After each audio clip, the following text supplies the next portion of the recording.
Un grand nombre de personnes aujourd'hui ont essayé et essaient encore de réaliser l'unité de l'Église sur la base de la doctrine concernant la vertu et l'efficacité du sang du Seigneur Jésus. La doctrine du sang, si vous préférez la doctrine de l'expiation de la valeur du sang. Tout l'enseignement concernant le sang du Seigneur Jésus, quel que soit l'angle sous lequel cet enseignement est prêché, et quelle que soit la direction dans laquelle cet enseignement est appliqué.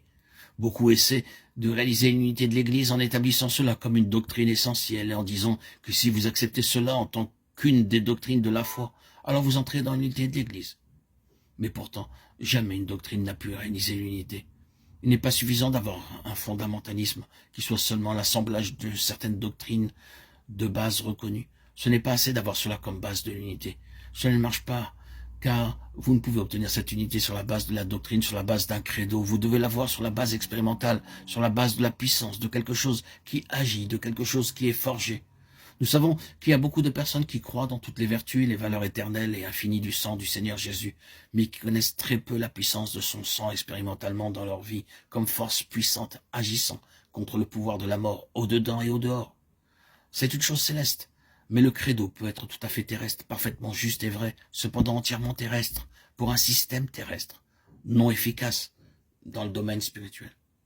C'est la puissance spirituelle du sang, enregistrée dans le domaine spirituel, qui représente la véritable valeur du sang. Et c'est quand vous entrez en cela que vous entrez dans la véritable unité de l'Église, l'unité spirituelle et non confessionnelle. C'est expérimental et non doctrinal. Il s'agit de la vie, une vie active, énergique, puissante, et non pas de notre fidélité à la saine doctrine. C'est très important de noter cette distinction. Le maintien de l'unité du corps de Christ, bien-aimé, exige quelque chose d'infiniment plus qu'un bon credo et une doctrine juste. Il a besoin d'une puissance infinie, d'une force supérieure à n'importe quelle autre force dans cet univers. Et le sang est cela. C'est sur la base de ce sang que l'Église a été amenée à l'existence. Christ vit maintenant en vertu de son propre sang. Et lui, vivant en vertu de cela, a introduit tous ses membres dans la communion céleste avec lui par la vertu même de son sang. Ce sang est une chose vivante, agissante, opérante. Et la Pâque signifie que nous sommes entrés dans une union expérimentale, vivante, active, qui nous maintient les uns et les autres en Christ dans la puissance de son sang, dans cette alliance. C'est l'unité de l'Église, le corps de Christ. À moins que quelque chose de cela n'agisse, nous ne sommes pas encore entrés dans l'opération active de la vie de l'Église en tant que corps céleste.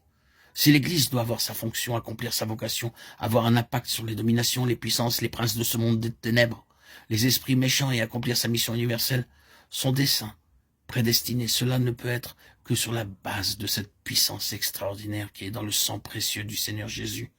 Ceci étant, l'Église n'a aucune existence indépendamment de ce sang et donc aucune vocation indépendamment du sang. Dans la pensée de Dieu, personne n'est un membre du corps de Christ à moins de se tenir exactement sur la base de toutes les vertus de son précieux sang. Je ne veux pas dire que tous les membres du corps de Christ ont saisi avec intelligence toute la signification de ce sang, qu'ils sont entrés dans la pleine révélation de ce qu'est ce sang. Mais leur relation avec le Seigneur Jésus est réalisée en vertu de ce sang. Et dans le ciel, c'est le sang qui les a unis à lui et entre eux. C'est par sa puissance que l'Église va finalement triompher. Ils l'ont vaincu à cause du sang de l'agneau. Apocalypse 12, 11. C'est seulement le commencement, voyez-vous.